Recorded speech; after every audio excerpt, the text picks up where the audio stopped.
뭐야? 장난해. 절대 안 돼. 직계 가족도 아니고 할머니라니. 돌아가! 대대장의 고함 소리가 복도를 가득 채웠습니다. 그 순간 한 청년의 인생이 무너지기 시작했죠. 유일한 가족인 할머니가 중환자실에서 생사를 오가는데 그는 마지막 인사조차 할 수 없었습니다. 며칠 후 그 청년은 격리실 바닥에 피를 흘린 채 발견됐습니다. 하지만 부대는 이 모든 것을 숨기려 했습니다. 서류는 파쇄됐고 보고서는 조작됐죠. 그러나 한 병사가 침묵을 깼습니다. 익명의 진정서 한 장이 군단 본부로 날아갔고 그 편지는 놀랍게도 자신의 어머니에게 전달됐습니다. 별 3개를 단 군단장이었죠. 권력과 은폐, 그리고 한 병사의 용기가 충돌한 이 사건. 대체 무슨 일이 있었던 것인지 지금 바로 그 이야기를 시작하겠습니다. 새벽 5시 30분. 형광등이 깜빡이며 내무반을 차갑게 비췄습니다. 불빛 아래 박민우 상병은 침대 모서리에 앉아 있었죠. 손에는 어머니의 편지가 들려 있었습니다. 편지지는 낡았습니다. 구겨진 자국이 여러 번 펼쳐 읽었음을 말해주고 있었죠. 글씨는 또박또박했습니다. 어머니 특유의 정갈한 필체였습니다. 민우야, 밥은 잘 챙겨 먹니? 너무 무리하지 말고 몸 건강히 잘 지내렴. 어머니는 항상 내 걱정뿐이다. 민우는 편지를 읽으며 씁쓸하게 미소 지었습니다. 입꼬리가 올라갔지만 눈은 웃지 않았죠. 어머니는 모르실 겁니다. 이 부대가 얼마나 각박한 곳인지, 병사들이 얼마나 힘겹게 하루하루를 버티는지. 하지만 민우는 그 사실을 편지에 담을 수 없었습니다. 걱정만 끼칠 테니까요. 그는 편지를 천천히 접어 서랍 깊숙이 넣었습니다. 손가락 끝이 편지지를 놓기를 주저했지만 결국 서랍은 닫혔습니다. 바로 그때였습니다. 옆 침대에서 요란한 소리가 났습니다. 강진수가 벌떡 일어나며 이불을 걷어찼죠. 아, 진짜. 이거 어떡해. 진수는 사물함에서 전투복을 꺼내 들었습니다. 전날 야외 훈련 때 비를 흠뻑 맞았는데 간밤에 빨아놓은 옷이 제대로 마르지 않았던 겁니다. 축축한 천에서 물기가 뚝뚝 떨어졌습니다. 바닥에 작은 물웅덩이가 생겼죠. 점호까지 10분밖에 안 남았는데 이걸 어떻게 입어? 진수의 목소리는 다급했습니다. 얼굴이 창백해졌죠. 주변 동기들은 눈치만 보며 서둘러 옷을 갈아입었습니다. 누구도 나서지 않았습니다. 각자 살기 바빴으니까요. 군대에서는 원래 그런 법이죠. 민우는 잠시 망설였습니다. 자신도 예비 전투복이 딱 하나뿐이었습니다. 만약 이걸 빌려주면 나중에 곤란해질 수도 있었죠. 하지만 진수의 떨리는 손을 보자 그는 더 이상 망설일 수 없었습니다. 사물함을 열었습니다. 깨끗하게 다려진 예비 전투복을 꺼냈죠. 어젯밤 늦게까지 다림질한 것이었습니다. 이거 입어. 민우는 전투복을 진수에게 건넸습니다. 진짜? 그럼 형은? 난 근무복 있으니까 괜찮아. 빨리 입어. 고마워, 민우야. 진짜 고마워. 진수는 고맙다는 인사를 연신하며 얼른 갈아입었습니다. 손이 바들바들 떨렸지만 어떻게든 단추를 채웠죠. 그 모습을 멀찌감치해서 지켜보던 김보람 병장은 속으로 생각했습니다. 저 친구는 정말 다르네. 저런 애가 요즘 흔치 않은데. 대부분은 자기 챙기기도 바쁜데 말이야. 보람은 민우의 얼굴을 기억했습니다. 눈빛이 달랐습니다. 맑고 단호했죠. 하지만 평온은 오래가지 않았습니다. 오전 8시. 훈련장. 병사들은 일렬로 도열해 있었습니다. 차가운 바람이 얼굴을 후려쳤습니다. 낙엽이 발밑에서 바스락거렸지만 아무도 움직이지 못했죠. 모두가 앞만 바라보고 서 있었습니다. 장기훈 중령이 단상 위에 올라섰습니다. 그의 얼굴은 돌처럼 굳어 있었습니다. 입술은 일자로 굳게 다물어져 있었고 눈빛은 냉혹했습니다. 마치 병사들을 인간이 아닌 도구로 보는 듯한 시선이었죠. 이 부대는 기강이 완전히 썩었다. 그의 목소리가 훈련장을 가득 채웠습니다. 쇠처럼 차갑고 날카로웠죠. 훈련 성적은 바닥이고 군기는 개판이야. 이 꼴로 뭘 하겠다는 거냐. 그는 한 명 한 명 병사들의 얼굴을 훑었습니다. 마치 사냥감을 고르는 맹수처럼요. 눈이 마주친 병사들은 고개를 떨궜습니다. 중대장. 장기훈이 하성민 대위를 향해 고함쳤습니다. 당신은 뭐 하는 거야? 병사 관리도 제대로 못하면서 간부 자격이 있어? 아니, 군인 자격이나 있나? 하성민 대위는 고개를 숙인 채 대답했습니다. 죄송합니다. 목소리가 떨렸습니다. 주먹을 쥔 손도 떨렸죠. 민우는 그 모습을 지켜보며 이를 악물었습니다. 손톱이 손바닥을 파고들었습니다. 아팠지만 그는 참았습니다. 표정 하나 바꾸지 않았죠. 하지만 눈빛만은 흔들리지 않았습니다. 이건 규율이 아니야. 그냥 폭력이지. 권력을 휘두르는 거야. 가슴 속에서 무언가가 끓어올랐습니다. 분노였습니다. 하지만 아직 그는 아무것도 할 수 없었습니다. 계급이 낮은 상병이 대대장에게 맞설 방법은 없었으니까요. 그저 견뎌내는 것만이 유일한 방법이었습니다. 장기훈은 계속해서 고함을 질렀습니다. 오늘부터 훈련 강도 2배로 올린다. 성적 올라올 때까지 주말 외출도 없다. 병사들 사이에서 한숨 소리가 새어나왔습니다. 하지만 아무도 감히 항의하지 못했죠. 훈련이 끝나고 병사들은 지친 몸을 이끌고 내무반으로 돌아왔습니다. 민우는 침대에 누워 천장을 바라봤습니다. 천장의 페인트가 군데군데 벗겨져 있었습니다. 마치 이 부대의 모습 같았죠. 언젠가는 바뀔까? 이 부대가? 아니, 군대 전체가? 그는 한숨을 내쉬었습니다. 하지만 그는 알지 못했습니다. 머지않아 자신이 그 변화의 중심에 서게 될 거라는 걸요. 그리고 그 변화가 얼마나 큰 파장을 일으킬지도요. 사흘 후 오후 6시 복도 끝에 있는 공중전화 앞 정우진 일병이 서 있었습니다. 수화기를 든 그의 손이 떨렸습니다. 손가락 마디가 하얗게 질려 있었죠. 전화기 너머로 들려오는 목소리는 다급했습니다. 우진아, 내 할머니가 쓰러지셨다. 고향 이웃 아주머니였습니다. 숨이 가쁜 목소리였죠. 뇌출혈이래. 지금 응급실에서 중환자실로 옮겼어. 의사 선생님 말씀이 상태가 좋지 않으시대. 우진의 얼굴에서 피가 싹 빠졌습니다. 입술이 파르르 떨렸습니다. 목구멍이 조여왔죠. 할머니가 어떻게? 의사 선생님이 그러시는데 위독하시대. 빨리 와봐야 할 것 같아. 할머니가 계속 내 이름만 부르신다. 수화기가 손에서 미끄러질 뻔했습니다. 우진은 간신히 붙잡고 대답했습니다. 알겠습니다. 제가 뭐라도 해볼게요. 전화를 끄는 우진은 그대로 주저앉았습니다. 복도 벽에 등을 기댄 채 천천히 미끄러지듯 앉았죠. 무릎이 풀렸습니다. 다리에 힘이 들어가지 않았습니다. 할머니. 그에게 세상에서 유일한 가족이었습니다. 부모님은 우진이 5살 때 교통사고로 돌아가셨습니다. 그날 이후 할머니 손에서 자랐죠. 가난했습니다. 할머니는 남의 집 청소를 하며 근근히 생계를 이어갔습니다. 하지만 할머니는 그를 끔찍이 사랑했습니다.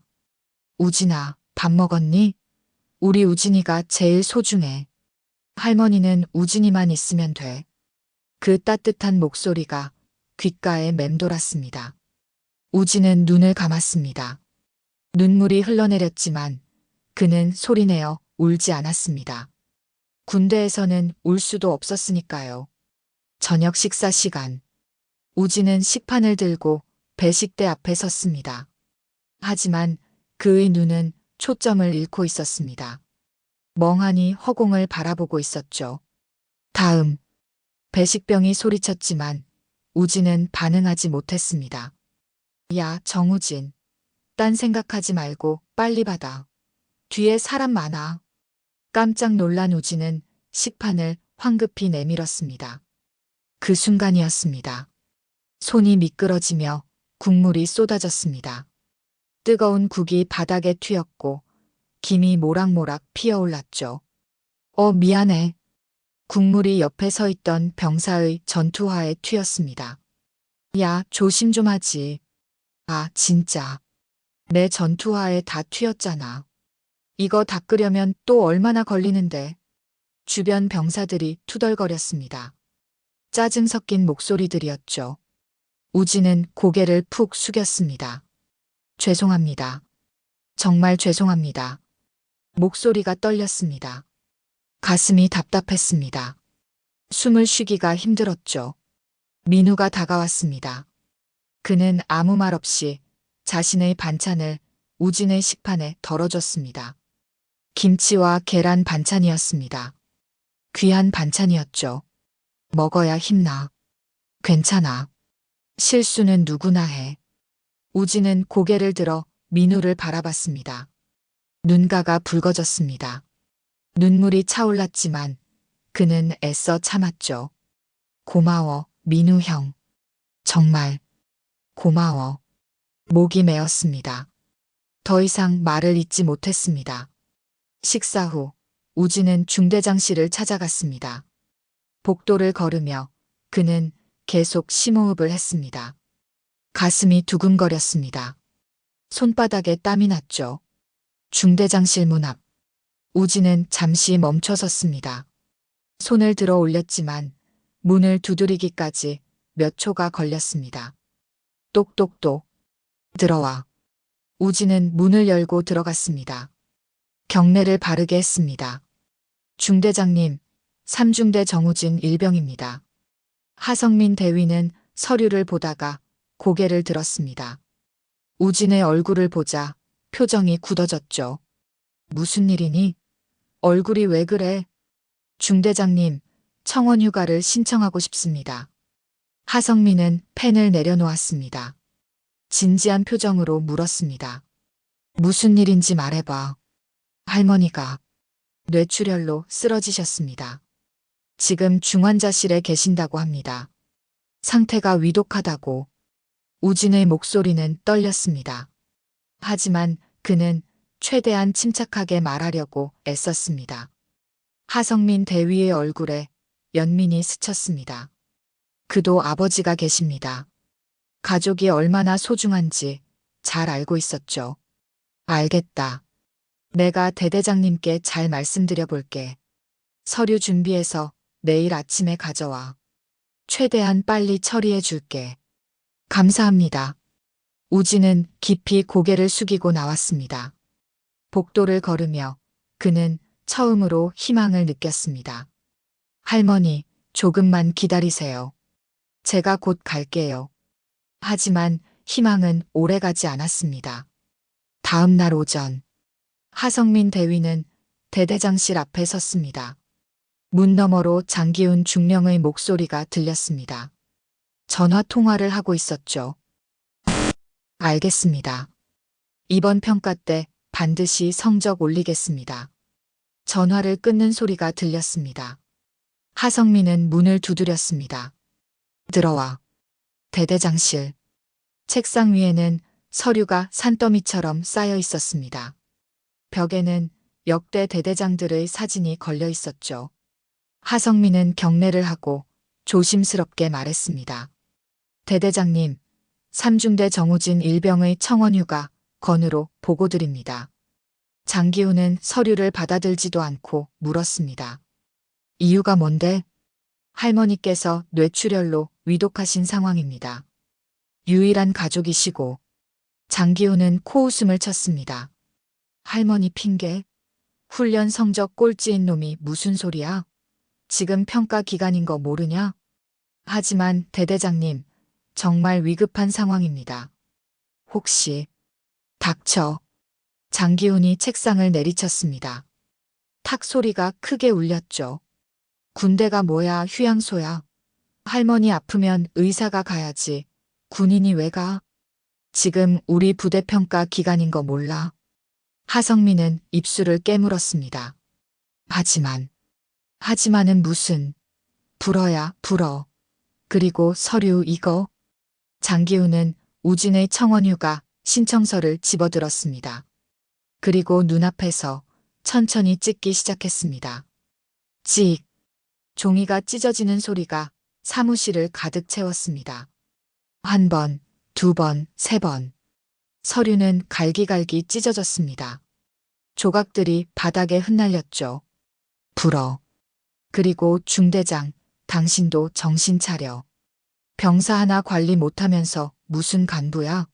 이런 식으로 나오면 당신 진급도 없어. 하성민은 할 말을 잃었습니다. 주먹을 쥐었습니다. 손톱이 손바닥을 파고들었죠. 하지만 그는 아무 말도 할 수 없었습니다. 알겠습니다. 그는 묵묵히 경례하고 나왔습니다.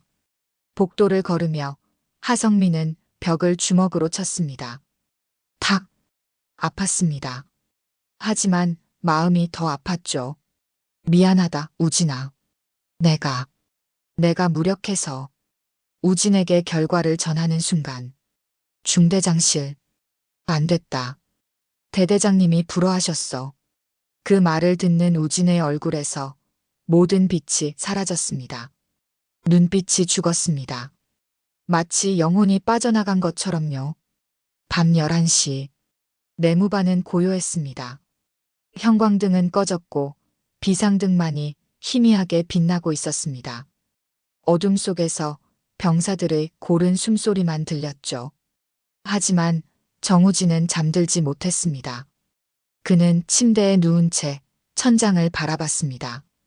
눈을 감으면 할머니 얼굴이 떠올랐습니다. 주름진 손으로 자신의 머리를 쓰다듬던 모습. 우진아, 잘 다녀오렴. 할머니가 여기서 기다릴게 하며 배웅하던 그날의 미소. 입대하던 날 버스 정류장에서 손수건으로 눈물을 닦으시던 모습. 할머니, 저 없이 얼마나 외로우실까. 얼마나 아프실까. 눈물이 흘러내렸습니다. 베개가 젖었죠. 하지만 우진은 소리내어 울지 못했습니다. 옆 침대의 민우도 잠들지 못하고 있었습니다. 그는 우진의 거친 숨소리를 들었습니다. 뒤척이는 소리도요. 이불 속에서 훌쩍이는 소리까지도요. 민우는 고민했습니다. 어머니께 편지를 써볼까? 하지만 그러면 걱정만 끼치겠지. 어머니가 알면 밤잠을 못 주무실 텐데. 어머니는 민우가 군 생활을 잘하고 있다고 믿고 계셨습니다. 아들이 건강하게, 행복하게 지내고 있다고요. 현실을 알게 되면 얼마나 마음 아파하실까요? 민우는 이불을 뒤집어 썼습니다. 하지만 잠은 오지 않았습니다. 새벽 2시. 야간 경계 근무 교대 시간이었습니다. 민우와 우진은 함께 초소로 향했습니다. 밤 공기는 차가웠습니다. 입에서 하얀 입김이 나왔죠. 바람이 얼굴을 때렸습니다. 뼛속까지 파고드는 추위였습니다. 초소에 도착했습니다. 철조망 너머로 어둠만이 펼쳐져 있었습니다. 별은 총총히 박혀 있었지만 달은 구름에 가려져 있었죠. 우진은 몸을 떨기 시작했습니다. 기온은 영하로 떨어졌습니다. 바람은 옷 사이로 파고들었죠. 추워. 우진의 이는 딱딱 부딪혔습니다. 입술이 파래졌습니다. 민우는 잠시 망설였습니다. 자신도 추웠습니다. 하지만 우진의 상태가 더 심각해 보였죠. 민우는 전투복 상의를 벗었습니다. 이거 입어. 형, 그럼 형은 어떻게? 형도 추울 텐데. 나는 안에 내피 있으니까 괜찮아. 넌 지금 컨디션이 안 좋잖아. 감기라도 걸리면 더 곤란해. 민우는 우진의 어깨에 상의를 덮어줬습니다. 옷에서 민우의 체온이 느껴졌습니다. 따뜻했습니다. 우진의 눈가가 붉어졌습니다. 고마워, 형. 진짜. 형 아니었으면 나 어떡하지? 괜찮아. 우리 동기잖아. 두 사람은 어둠 속에서 묵묵히 서 있었습니다. 별이 총총히 박힌 하늘 아래 철조망 너머로 바람만이 지나갔습니다. 나뭇가지가 흔들리며 삐걱거리는 소리가 들렸죠. 잠시 침묵이 흘렀습니다. 우진이 입을 열었습니다. 형, 나 어떡하지? 목소리가 떨렸습니다. 할머니가 나만 찾으신대. 내가 어릴 때부터 할머니가 다 키워주셨어. 엄마 아빠 돌아가시고 할머니가 나 하나 키우려고 얼마나 고생하셨는데. 우진의 목소리가 점점 작아졌습니다. 내가 지금 못 가면 마지막이 될 수도 있잖아. 그럼 나는 평생 후회하며 살아야 해. 민우는 우진의 어깨를 잡았습니다. 방법을 찾을 거야. 포기하지 마. 내가 뭐라도 해볼게. 하지만 대대장님이 저렇게 막으면. 그래도 포기하면 안 돼. 우리 끝까지 해보자. 민우는 단호하게 말했지만 속으로는 막막했습니다. 어떻게 해야 하지? 대대장의 권한은 절대적인데 내가 할 수 있는 게 뭐가 있을까? 다음 날 아침 전 병력이 집합한 훈련장. 장기훈 중령이 단상에 올라섰습니다. 그의 손에는 마이크가 들려 있었습니다. 표정은 일그러져 있었죠. 전 병력 집중. 병사들은 일제히 자세를 바로 했습니다. 요즘 이 부대에 이상한 바람이 불고 있더라. 장기훈의 목소리가 훈련장을 가득 채웠습니다. 청원휴가? 다 개소리야. 핑계거리 찾지 마. 우진의 얼굴이 창백해졌습니다. 다리가 후들거렸습니다. 쓰러질 것 같았죠. 이 나라에 군인은 없고 애들만 있냐? 할머니가 아프면 의사가 가야지. 군인이 왜 가? 군인은 자기 자리를 지켜야 해. 주변에서 낄낄거리는 웃음소리가 들렸습니다. 일부 고참병들이었습니다. 아부하듯 웃으며 고개를 끄덕였죠. 민우는 주먹을 쥐었습니다. 손톱이 손바닥을 파고들었습니다.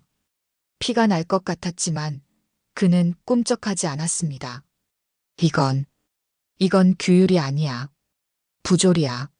사람을 짓밟는 거야. 가슴 속에서 무언가가 타올랐습니다. 분노였습니다. 하지만 단순한 분노가 아니었습니다. 정의감이었죠. 그의 눈빛이 변했습니다. 더는 침묵할 수 없다는 결심. 그 씨앗이 마음속에서 싹트기 시작했습니다. 장기훈은 계속 말했습니다. 오늘부터 훈련 강도 2배로 올린다. 성적 나올 때까지 주말 외출 전면 금지. 이해했냐? 충성. 병사들의 대답 소리가 울렸습니다. 하지만 그 목소리에는 생기가 없었습니다. 기계처럼 대답할 뿐이었죠. 훈련이 끝나고 우진은 혼자 구석에 앉아 있었습니다. 병기고 뒤편. 아무도 오지 않는 곳이었습니다. 우진은 무릎을 껴안고 앉아 있었습니다. 고개를 푹 숙인 채요. 민우가 다가갔습니다. 우진아. 대답이 없었습니다. 민우는 우진 옆에 앉았습니다. 형, 나 이제 어떡해? 우진은 고개를 들어 민우를 바라봤습니다. 눈에는 눈물이 가득했습니다. 볼을 타고 흘러내렸죠. 할머니가 나만 찾으신다는데 내가 못 간다는 걸 아시면 얼마나 슬프실까. 할머니는 나밖에 없는데 나는 할머니밖에 없는데. 우진의 목소리가 점점 떨렸습니다. 내가 마지막으로 드릴 수 있는 게 뭐가 있을까? 손이라도 한번 잡아드리고 싶은데. 민우는 입을 열었지만 위로의 말이 나오지 않았습니다. 무슨 말을 해야 할까요? 괜찮을 거야 라고 말할 수 있을까요? 거짓말이었습니다. 방법이 있을 거야 라고 말할 수 있을까요? 지금은 보이지 않았습니다. 대신 민우는 다짐했습니다. 내가 뭐라도 해야 해. 이대로는 안 돼. 절대 안 돼. 그는 결심했습니다. 침묵을 깨기로요. 저녁 무렵 민우는 내무반 책상 앞에 앉았습니다. 다른 병사들은 TV를 보거나 잡담을 나누고 있었습니다. 아무도 민우에게 신경 쓰지 않았죠. 민우는 서랍에서 편지지를 꺼냈습니다. 하얀 종이였습니다. 펜을 들었습니다. 손이 떨렸습니다. 이걸 쓰면 돌이킬 수 없어. 하지만 해야 해. 그는 심호흡을 했습니다. 그리고 첫 줄을 썼습니다. 군단장님께. 글씨가 삐뚤빼뚤했습니다. 손이 떨렸기 때문이죠. 하지만 민우는 멈추지 않았습니다. 제123보병대에서 일어난 부조리를 보고합니다. 한 글자 한 글자 그는 진실을 적어 내려갔습니다. 정우진 일병의 청원휴가 거부 사건, 장기훈 중령의 폭언과 모욕, 병사들에 대한 비인간적 처우, 그리고 은폐하려는 시도까지 모든 것을 적었습니다. 손이 아팠습니다. 하지만 멈출 수 없었죠. 이것은 규율이 아닙니다. 부조리입니다. 병사들은 고통받고 있습니다. 누군가는 나서야 합니다. 편지를 다 쓰고 민우는 봉투에 넣었습니다. 봉투에 군단장 귀하라고 적었습니다. 이름은 밝히지 않는다. 하지만 진실은 전한다. 민우는 봉투를 품 안에 넣었습니다. 가슴이 두근거렸습니다. 그리고 그는 몰랐습니다. 자신이 보낸 이 편지가 누구에게 전달될지를요. 군단장, 박지연 중장. 바로 그의 어머니였습니다. 사흘 후 새벽 4시. 초병이 부대 후문 근처를 순찰하고 있었습니다. 손전등 불빛이 어둠을 가르며 움직였습니다. 바람이 불었습니다. 나뭇잎이 바스락거렸죠. 그때였습니다. 철조망 근처에서 인기척이 들렸습니다. 초병은 멈춰 섰습니다. 거기 누구냐? 손전등 불빛이 한 사람을 비췄습니다. 정우진이었습니다. 그는 철조망을 넘으려다 발각됐습니다. 한쪽 다리는 이미 철조망 위에 걸쳐져 있었죠. 정우진 일병, 지금 뭐 하는 거야? 당장 내려와. 우진은 멈춰 섰습니다. 그의 얼굴은 눈물범벅이었습니다. 코끝이 빨갛게 부어 있었죠. 저 할머니 보러 가야 해요. 제발, 제발 보내주세요. 목소리가 떨렸습니다. 절박했습니다. 초병은 무전기를 들어 올렸습니다. 본부. 후문에서 탈영 시도자 발견. 정우진 일병. 지원 바람. 곧 사이렌이 울렸습니다. 헌병들이 달려왔습니다. 군화 소리가 어둠 속에서 울렸죠. 우진은 철조망에서 내려왔습니다. 아니, 내려오다 미끄러졌습니다. 손바닥이 철조망에 긁혔습니다. 피가 흘렀죠. 하지만 우진은 아픔을 느끼지 못했습니다. 제발, 제발 할머니만 보게 해주세요.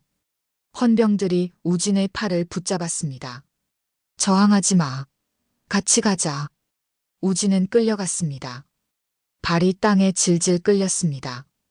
힘이 빠져 있었죠. 오전 8시. 대대장실. 장기훈 중령은 책상을 주먹으로 내리쳤습니다. 쿵. 책상 위의 서류가 흩날렸습니다. 탈영이라니? 내 부대에서? 얼굴이 붉게 달아올랐습니다. 핏대가 섰죠. 하성민 대위가 보고했습니다. 다행히 초병이 발견해서 막았습니다. 지금 격리실에. 다행? 이게 다행이야? 장기훈이 소리쳤습니다. 이 사건이 밖으로 새어나가면 우리 부대는 끝이야. 내 진급도 끝이고 평가도 끝장이라고. 그는 창밖을 바라봤습니다. 숨을 크게 내쉬었습니다. 그리고 천천히 돌아섰습니다. 이 사건은 사고로 처리한다. 개인적인 문제로. 절대 외부에 알리지 마. 보고서도 내가 직접 쓸 거야. 알겠나? 하지만 대대장님, 이건. 하지만은 무슨. 명령이야, 명령. 넌 중대장이니까 따르기만 하면 돼. 하성민은 입술을 깨물었습니다. 주먹을 쥐었습니다. 손톱이 손바닥을 파고들었죠. 하지만 그는 고개를 숙였습니다. 알겠습니다. 격리실. 창문도 없는 작은 방이었습니다. 차갑고 어두웠습니다. 벽은 회색 콘크리트였고 바닥은 차가운 시멘트였죠. 우진은 구석에 주저앉아 무릎을 껴안았습니다. 할머니, 죄송해요. 제가 못 가요. 저는 아무것도 할 수 없어요. 절망이 그를 삼켰습니다. 숨을 쉬기가 힘들었습니다. 가슴이 조였습니다. 눈을 감았습니다. 할머니의 목소리가 들렸습니다. 우진아, 할머니 괜찮으니까 너무 걱정하지 마. 우리 우진이만 건강하면 돼. 하지만 그 목소리는 환청이었습니다. 우진은 눈물을 흘렸습니다. 소리내어 울었습니다. 아무도 듣지 못하는 곳에서요. 그날 밤, 격리실. 우진은 결심했습니다. 이렇게 사는 것보다 차라리. 그는 주머니를 뒤졌습니다. 작은 면도날이 있었습니다. 세면도구에 들어있던 것이었죠. 손이 떨렸습니다. 하지만 우진은 멈추지 않았습니다. 할머니, 저 먼저 갈게요. 거기서 기다리고 계세요. 그는 손목에 면도날을 댔습니다. 새벽 5시. 비명소리가 격리실에서 터져나왔습니다. 의무병, 의무병 빨리. 큰일 났어. 당직 사관이 문을 열고 들어갔습니다. 그리고 경악했습니다. 우진은 바닥에 쓰러져 있었습니다. 손목에서 피가 흐르고 있었습니다. 바닥에 피가 고여 있었죠. 이런 미친. 빨리 들것 가져와. 빨리. 병사들이 황급히 달려왔습니다. 응급처치해. 지혈부터. 구급차 불렀어? 지금 오고 있어. 들것이 도착했습니다. 병사들은 우진을 조심스럽게 들것에 올렸습니다. 우진의 얼굴은 창백했습니다. 입술은 파랗게 질려 있었죠. 의무대로 가는 복도. 피가 바닥에 한 방울씩 떨어졌습니다. 또. 붉은 자국이 복도에 남았습니다. 민우는 그 소식을 듣고 의무대로 달려갔습니다. 숨이 차올랐습니다. 가슴이 찢어질 것 같았죠. 우진이 어디 있어? 어디야? 지금 응급처치 중이야. 들어갈 수 없어. 의무대 문은 굳게 닫혀 있었습니다. 민우는 문 앞에서 주저앉았습니다. 무릎이 풀렸습니다. 다리에 힘이 들어가지 않았죠. 내가 더 빨리 뭔가를 했어야 했는데. 내가 막았어야 했는데. 죄책감이 그를 짓눌렀습니다. 숨을 쉬기가 힘들었습니다. 눈물이 흘러내렸습니다. 그때 하성민 대위가 나타났습니다. 그의 얼굴은 창백했습니다. 눈은 충혈돼 있었죠. 민우야. 중대장님, 우진이 괜찮아요? 제발 괜찮다고 해주세요. 하성민은 고개를 저었습니다. 아직 모르겠다. 출혈이 너무 심해서. 지금 수혈하고 있어. 민우는 바닥을 주먹으로 쳤습니다. 탁. 손이 아팠습니다. 하지만 마음이 더 아팠죠. 두 사람은 말없이 서 있었습니다. 복도 끝에서 장기훈 중령의 목소리가 들렸습니다. 이 사건은 철저히 보안 유지한다. 보고서는 내가 직접 쓸 거야. 누구도 함부로 말하지 마. 입 단속 확실히 해. 민우는 그 목소리를 들으며 이를 악물었습니다. 온몸이 떨렸습니다. 분노가 그의 전신을 타고 올라왔습니다. 이건 잘못됐어. 완전히 잘못됐어. 더는 참을 수 없어. 침묵과 복종의 시간은 끝났습니다. 이제 그는 결단을 내려야 했습니다. 행동으로 옮겨야 했습니다. 사흘 후 저녁. 대대장실. 장기훈 중령은 보고서를 작성하고 있었습니다. 키보드를 두드리는 소리가 사무실에 울렸죠. 정우진 일병, 개인적 정신 문제로 인한 자의 시도, 부대 관리 및 지휘와는 무관함. 그는 문서를 저장하고 프린트를 눌렀습니다. 프린터가 윙윙거리며 종이를 내뱉었습니다. 장기훈은 서류를 들어 확인했습니다. 그리고 씩 웃었습니다. 이 정도면 충분해. 상부에서도 뭐라 못하겠지. 깔끔하게 정리됐어. 그는 서류를 책상 위에 내려놓았습니다. 그때 행정병이 노크를 하고 들어왔습니다. 대대장님, 청원휴가 관련 서류들 어떻게 할까요? 다 파쇄해. 흔적 남기지 마. 특히 정우진 관련 서류는 전부. 알겠습니다. 행정병은 서류 뭉치를 들고 나갔습니다. 하지만 그는 몰랐습니다.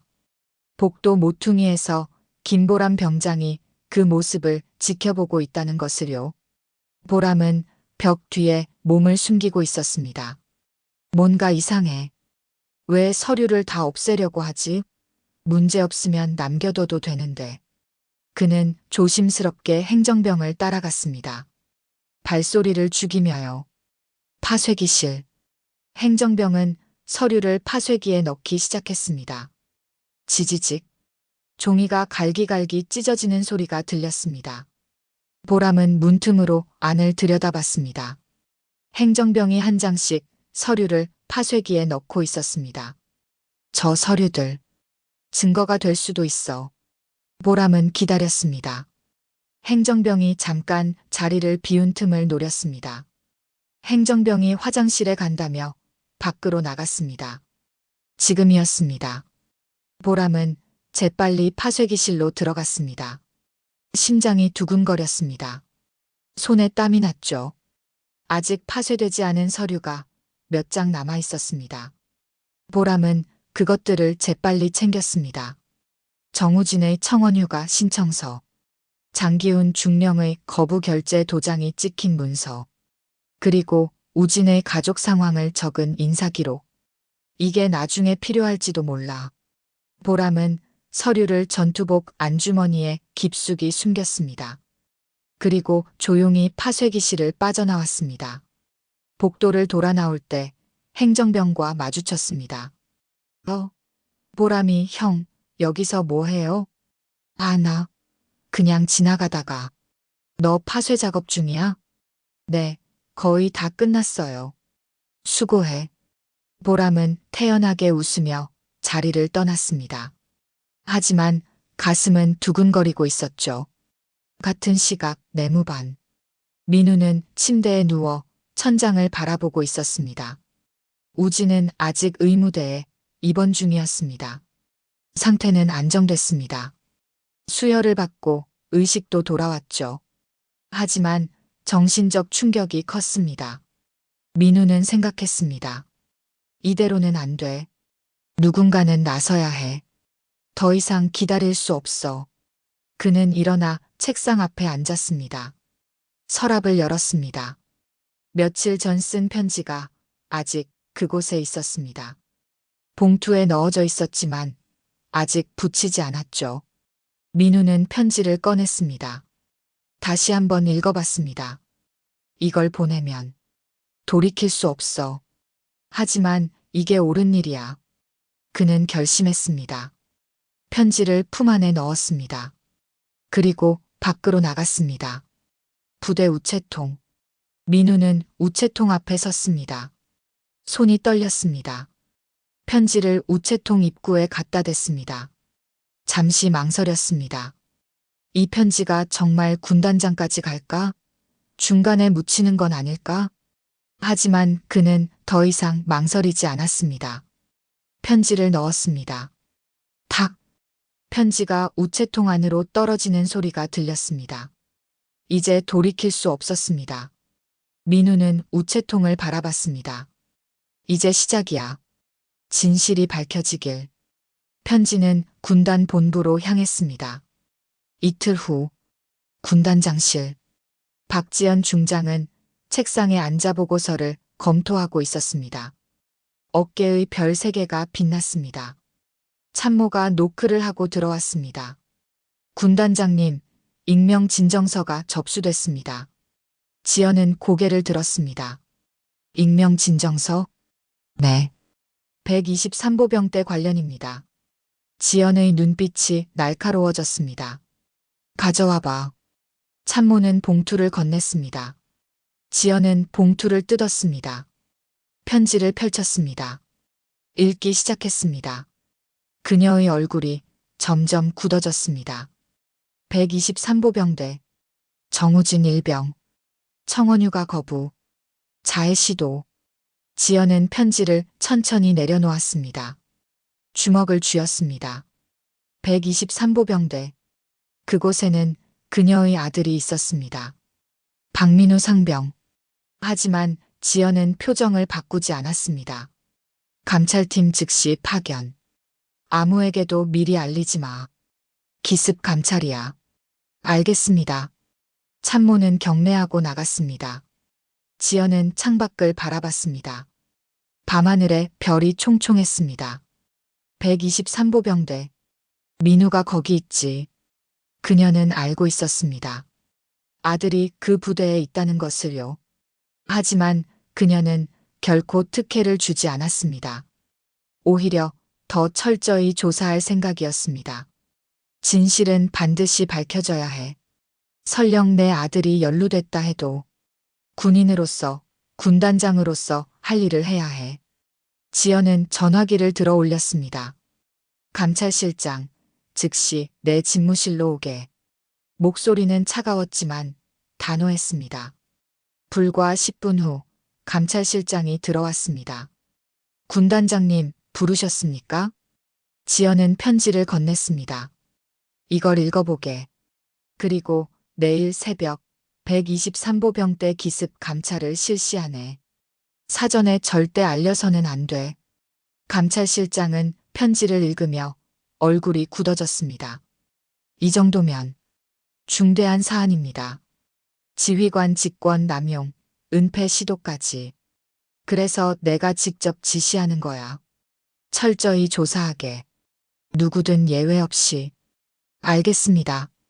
감찰실장은 경례하고 나갔습니다. 지연은 다시 창밖을 바라봤습니다. 민우야. 너도 그곳에서 견디고 있겠지. 조금만 기다려라. 이제 곧 모든 게 밝혀질 거야. 그녀는 주먹을 쥐었습니다. 같은 시각 123보병대. 민우는 침대에 누워 있었습니다. 가슴이 두근거렸습니다. 편지가 제대로 전달됐을까? 아니면 그냥 묻혀버렸을까? 불안과 기대가 교차했습니다. 옆 침대의 강진수가 물었습니다. 민우야, 괜찮아? 며칠째 얼굴이 안 좋은데? 응, 괜찮아. 그냥 좀 피곤해서. 민우는 애써 웃었습니다. 하지만 그의 마음속에는 확신이 자리 잡고 있었습니다. 곧 뭔가 변할 거야. 반드시. 더 이상 이런 부조리가 계속될 순 없어. 그리고 그의 예감은 틀리지 않았습니다. 폭풍전야. 고요함 속에서 거대한 변화가 다가오고 있었습니다. 123보병대는 머지않아 뒤흔들릴 것이었습니다. 그리고 그 중심에는 민우가 있었죠. 사흘 후 오전 9시 대대 본부 앞 군용차 3대가 먼지를 일으키며 멈춰 섰습니다. 차 문이 열렸습니다. 군복에 감찰 완장을 찬 장교들이 내렸습니다. 표정은 냉담했습니다. 움직임은 신속했죠.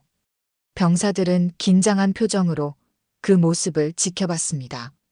감찰팀이다. 뭔 일이야? 예고도 없이? 혹시 우진이 일 때문에? 속삭임이 훈련장을 가득 채웠습니다. 감찰팀장이 대대장실로 향했습니다. 장기훈 중령은 창밖으로 군용차를 보고 당황했습니다. 감찰? 갑자기? 왜? 얼굴이 창백해졌습니다. 하지만 그는 곧 침착함을 되찾았습니다. 괜찮아. 증거는 다 없앴어. 서류도 파쇄했고 보고서도 완벽하게 작성했어. 걱정할 것 없어. 그는 거울을 보며 넥타이를 고쳐 맸습니다. 표정을 정리했죠. 똑똑똑. 들어오십시오. 감찰팀장이 문을 열고 들어왔습니다. 장기훈은 자신만만하게 일어나 경례했습니다. 어서 오십시오, 감찰팀장님. 저희 부대에 무슨 일이십니까? 감찰팀장은 차갑게 대답했습니다. 익명 진정서를 받았습니다. 정우진 일병 사건 관련해서요. 장기훈의 미소가 굳었습니다. 입꼬리가 미세하게 떨렸습니다. 아, 그 일은 이미 보고서로 정리했습니다. 개인적인 정신 문제로. 그래서 확인하러 왔습니다. 전 병력 집합시켜 주십시오. 지금 당장요. 장기훈은 잠시 망설였습니다. 하지만 거부할 수 없었죠. 알겠습니다. 훈련장. 전 병사와 간부들이 집합했습니다. 아침 햇살이 따갑게 내리쬐었지만 분위기는 얼어붙어 있었습니다. 감찰팀장이 단상에 올라섰습니다. 여러분, 저희는 진실을 밝히러 왔습니다. 그의 목소리는 단호했습니다. 누구든 알고 있는 사실이 있다면 증언해 주시기 바랍니다. 어떤 보복도 없을 것입니다. 군단장님의 직접 지시사항입니다. 침묵. 무거운 침묵이 훈련장을 짓눌렀습니다. 아무도 입을 열지 않았습니다. 병사들은 서로 눈치만 봤습니다. 발을 구르거나 시선을 피했죠. 말했다가 보복당하면 어떡하지? 대대장님 뒷배경이 얼마나 센데. 연대장이랑도 친하다며. 내가 나섰다가 찍히는 거 아냐? 두려움이 그들을 지배했습니다. 감찰팀장은 한숨을 쉬었습니다. 아무도 없습니까? 그럼 개별 면담을 진행하겠습니다. 바로 그때였습니다. 하성민 대위가 한 걸음 앞으로 나섰습니다. 감찰팀장님. 모든 시선이 그에게 쏠렸습니다.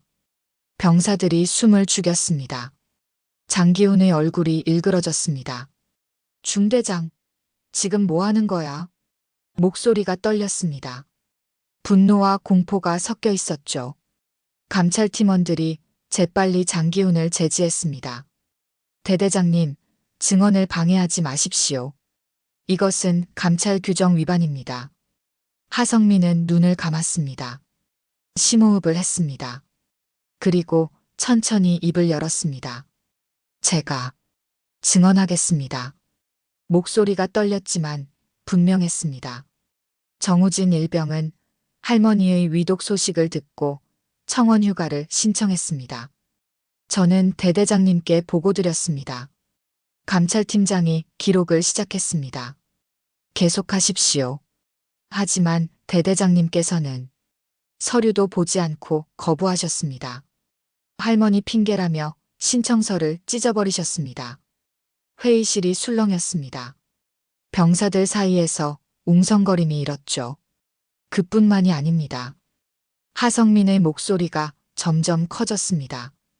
정우진 일병이 탈영을 시도한 후 자해 사건이 발생했을 때 대대장님은 사건을 은폐하라고 지시하셨습니다. 보고서도 조작하라고 했습니다. 거짓말이야. 장기훈이 소리쳤습니다. 그건 다 거짓말이라고. 저자가 지어낸 거야. 감찰팀장은 장기훈을 무시하고 하성민에게 물었습니다. 증거가 있습니까? 서류는 파쇄됐습니다. 하지만 바로 그때였습니다. 김보람 병장이 앞으로 나왔습니다. 제게 있습니다. 모두가 놀라 그를 바라봤습니다. 장기훈의 얼굴이 새하얗게 질렸습니다. 보람은 전투복 안주머니에서 서류를 꺼냈습니다. 종이가 약간 구겨져 있었지만 글씨는 선명했습니다. 파쇄되기 전에 제가 보관했습니다. 정우진 일병의 청원휴가 신청서와 대대장님의 거부 결재입니다. 감찰팀장은 서류를 받아들었습니다. 꼼꼼히 살펴봤습니다. 이건 결정적 증거입니다. 날짜, 결제 도장, 모든 게 명확합니다. 그는 장기훈을 바라봤습니다.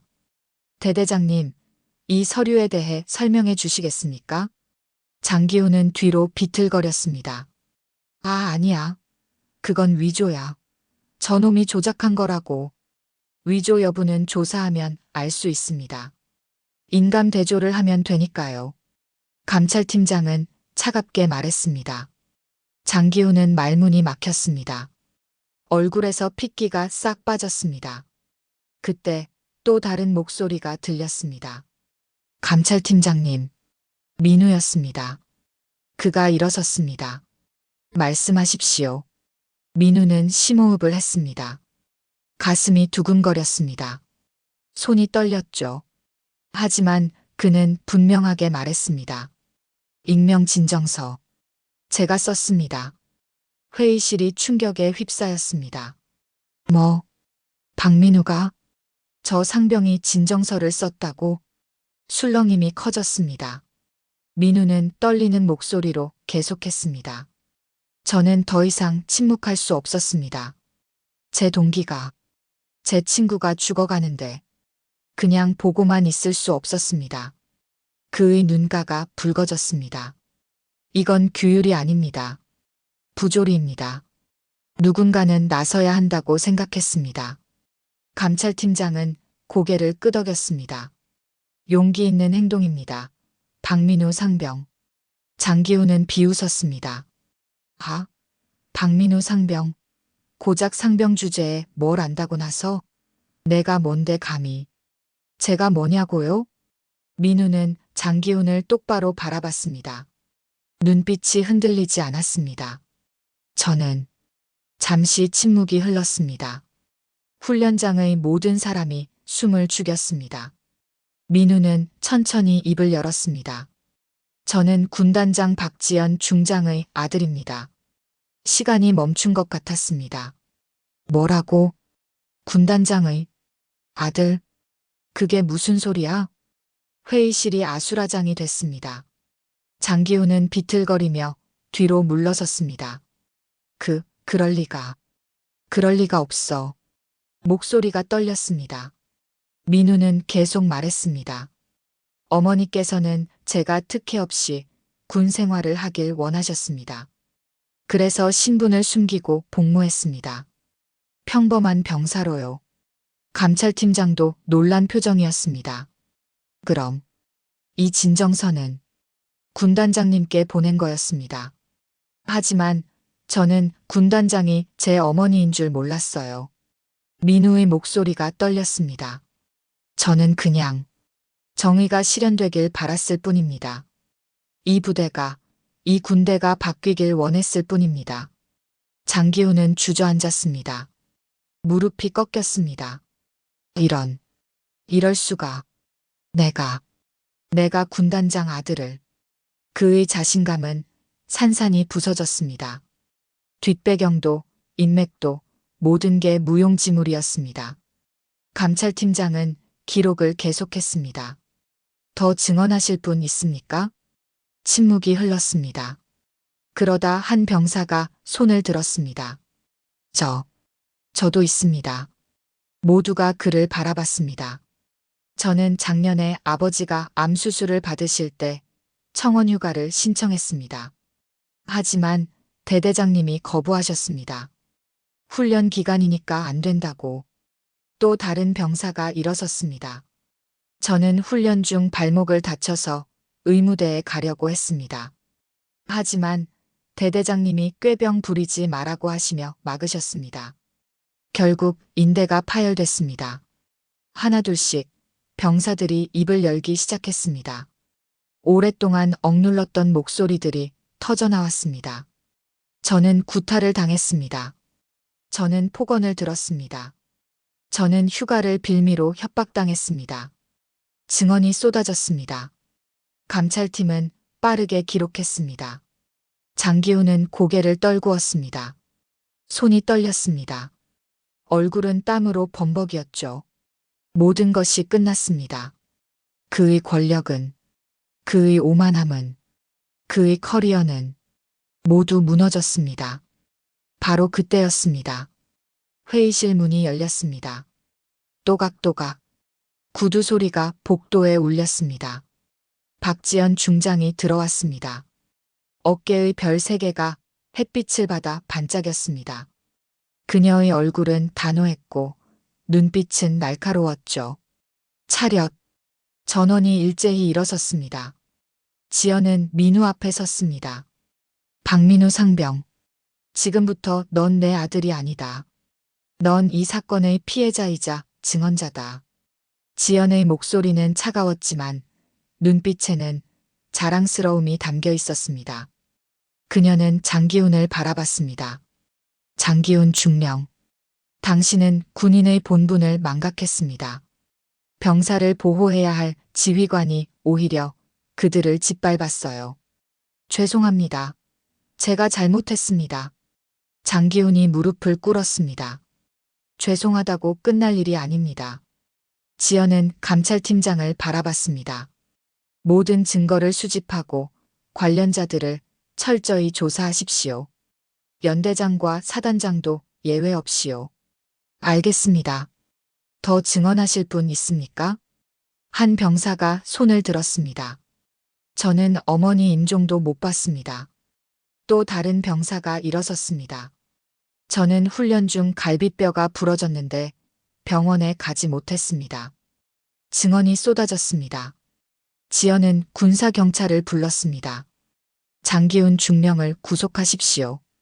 찰칵. 수갑이 채워졌습니다. 장기훈은 끌려가며 민우를 노려봤지만 민우는 묵묵히 지켜볼 뿐이었습니다. 지연은 민우에게 다가갔습니다. 수고했다. 내가 옳은 일을 했어. 자랑스럽다. 지연의 손이 민우의 어깨를 두드렸습니다. 민우의 눈물이 흘러내렸습니다. 감사합니다, 어머니. 지연은 전체 병사들을 향해 말했습니다. 여러분, 군대는 부조리를 참는 곳이 아닙니다. 정의를 지키는 곳입니다. 다시는 이런 일이 반복되지 않도록 합시다. 충성. 병사들의 우렁찬 목소리가 하늘로 치솟았습니다.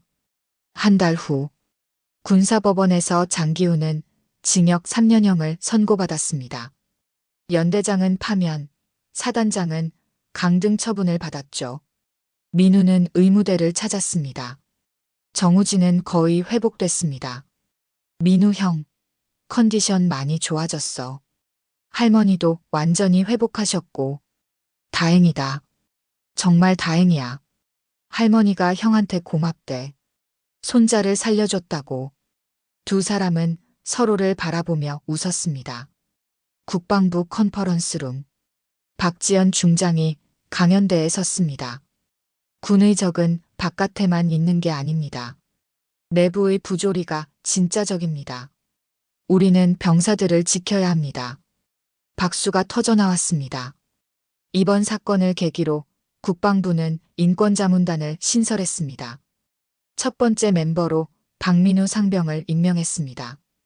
저녁, 부대 정문 앞, 민우와 우진이 나란히 서 있었습니다. 석양이 그들의 뒤를 물들였습니다. 형, 진짜 자문단 들어가? 응. 더 이상 같은 일이 반복되지 않게 하고 싶어. 나도 사회복지 공부를 해볼까 해. 어려운 사람들을 돕고 싶어. 그래, 우리 모두 더 나은 세상을 만들자. 우진아, 우린 살아남았어. 그리고 이제 바꿀 거야. 응, 반드시. 석양은 천천히 저물고 있었습니다. 하지만 그들의 미래는 이제 막 밝아오고 있었습니다. 1년 후, 민우는 전역해서 국방부 인권자문단의 정식 직원이 됐습니다. 그는 전국 부대를 돌며 병사들의 이야기를 들었고 많은 것들이 바뀌었습니다. 민우는 강연장에 섰습니다.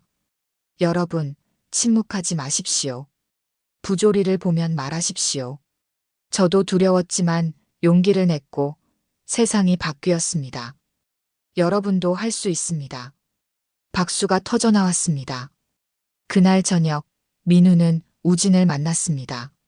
우진은 사회복지학과 2학년이 됐고 할머니는 완전히 회복하셨습니다. 형, 우리 약속했잖아. 세상을 바꾸겠다고. 응. 우리 잘하고 있는 것 같아. 두 사람은 손을 맞잡았습니다. 굳게, 그리고 따뜻하게. 석양이 저물고 밤이 왔습니다. 하지만 어둠은 두렵지 않았습니다. 별이 하늘에 떠올랐으니까요. 민우와 우진. 부조리와 맞서 싸운 두 청년. 그들의 이야기는 끝이 아니라 시작이었습니다. 더 많은 사람들이 목소리를 내는 세상을 만들어가는 긴 여정의 시작. 그리고 그 여정은 반드시 성공할 것입니다.